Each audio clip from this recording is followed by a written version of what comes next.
Дії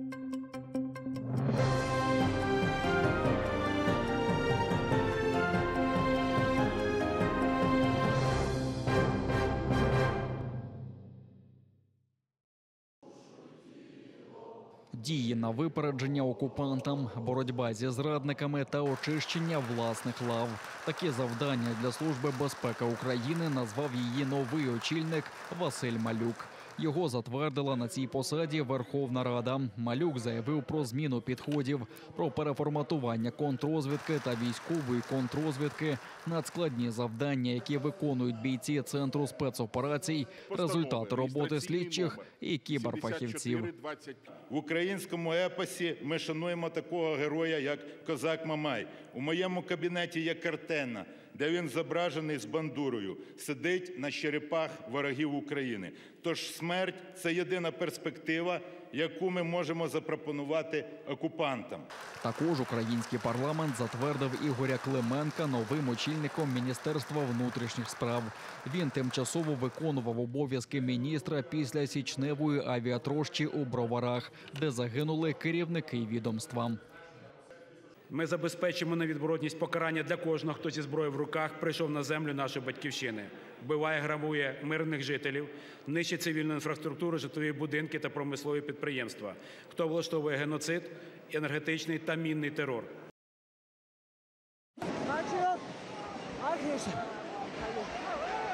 Найруйнівніше лихо століття. Після потужних поштовхів у Туреччині запроваджено 3-місячний надзвичайний стан у 10 постраждалих регіонах.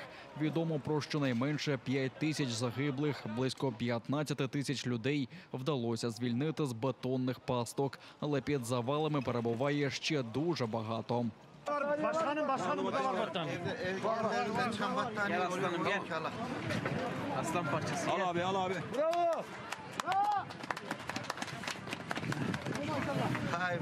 З перших хвилин на місцях катастрофи працюють близько 9 тисяч турецьких рятувальників. До пошуково-рятувальних робіт долучаються й інші держави. Зокрема, 87 надзвичайників з охопленої війною України. Мої щирі співчуття пану президенту Туреччини Ердогану, а також тим в сирійському суспільстві, хто втратив близьких, хто втратив дім.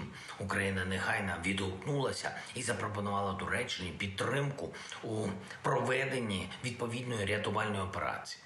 Українські рятувальники прибудуть до Туреччини, ймовірно, вже сьогодні. Про це повідомив посол України в Турецькій Республіці Василь Боднар. За його даними, вже вдалося розшукати 9 українців, які були в зоні ураження землетрусу. Вони у безпеці, їхньому життю нічого не загрожує. Але 18 наших співгромадян досі не вийшли на зв'язок. Частина з них дійсно постраждали в плані тому, що знищене житло, але вони перебрались там до родичів, знайомих, їхньому життю і безпеці нічого не загрожує. З іншими ми намагаємося тут встановити контакт, використовуючи різні методи комунікації від урядових до приватних і громадських кіл, особливо наша українська громада, та яка має якісь зв'язки або бізнесові, або родинні. Також намагаємося їх розшукувати, навіть запустили спеціальну кампанію по пошуку українців, які могли постраждати в цьому регіоні. Посольство також перевіряє інформацію щодо загибелі 2 українців внаслідок землетрусу. Надати необхідну допомогу у 10 постраждалих регіонах було складно через затори.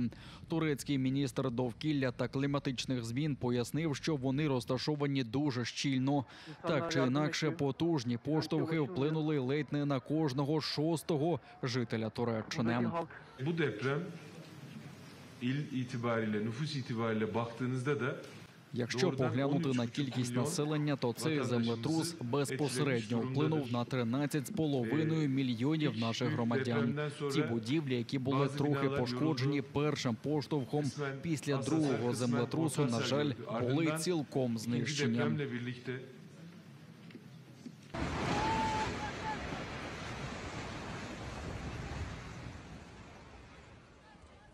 У вівторок південний схід Туреччини сколихнули 2 потужні поштовхи з інтервалом у 9 годин.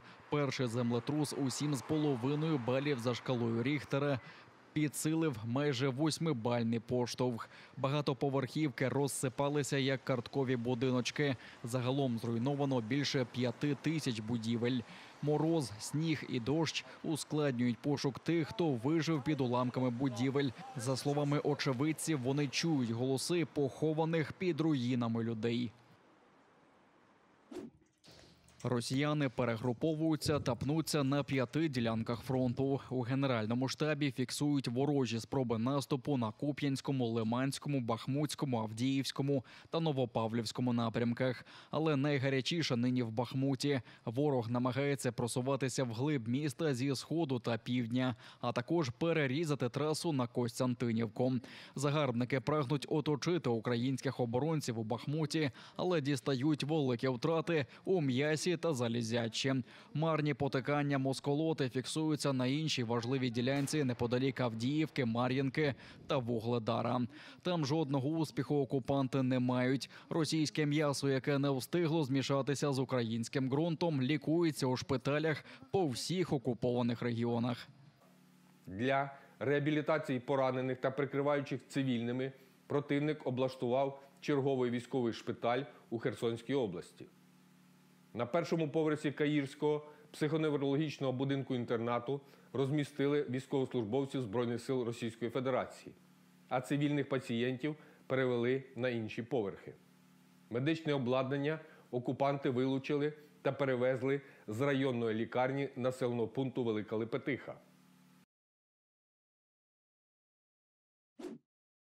Найвища американська якість для утилізації інтервентів. Журналісти New York Times з дозволу Пентагону побували на підприємствах Сполучених Штатів, де виробляють артилерійські снаряди.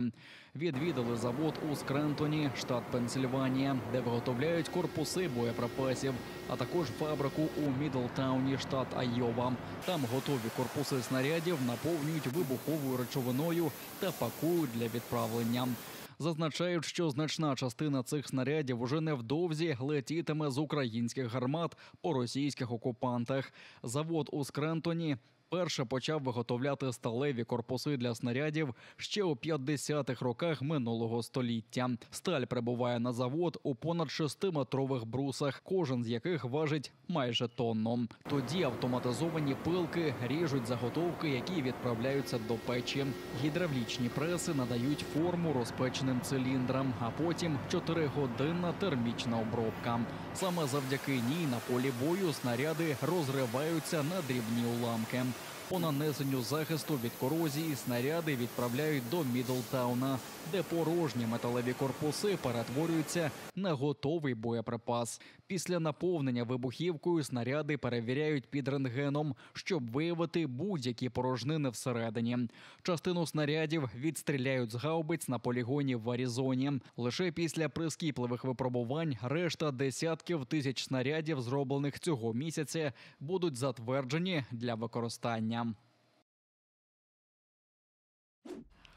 Перевозив крадене українське зерно через окупований Крим. Прокуратура автономії повідомила про підозру капітану російського судна «Надєжда». Слідство встановило, що минулого року він тричі заходив до закритого українською владою морського торговельного порту Севастополь. Там «Надєжду» навантажували поцупленим українським збіжжям, яке окупанти вивозили з Херсонщини та Запоріжжя. До 5 років в'язниці російського капітана може чекати за порушення порядку в'їзду до окупованого Криму та виїзду звідти. Усвідомлюючи протиправність своїх дій, капітан періодично вимикав автоматичну ідентифікаційну систему та вносив до неї фіктивні відомості щодо курсу судна, яке прямувало нібито в порти РФ, а не в закриті морські порти окупованого півострова. В рамках цього кейсу прокуратура автономії вже повідомила про підозри окупаційному міністру сільського господарства Республіки Крим, директору компанії-власниці кораблів РФ та 5 капітанам російських суден. Усі вони були причетні до перевезення награбованого зерна через окупований Крим.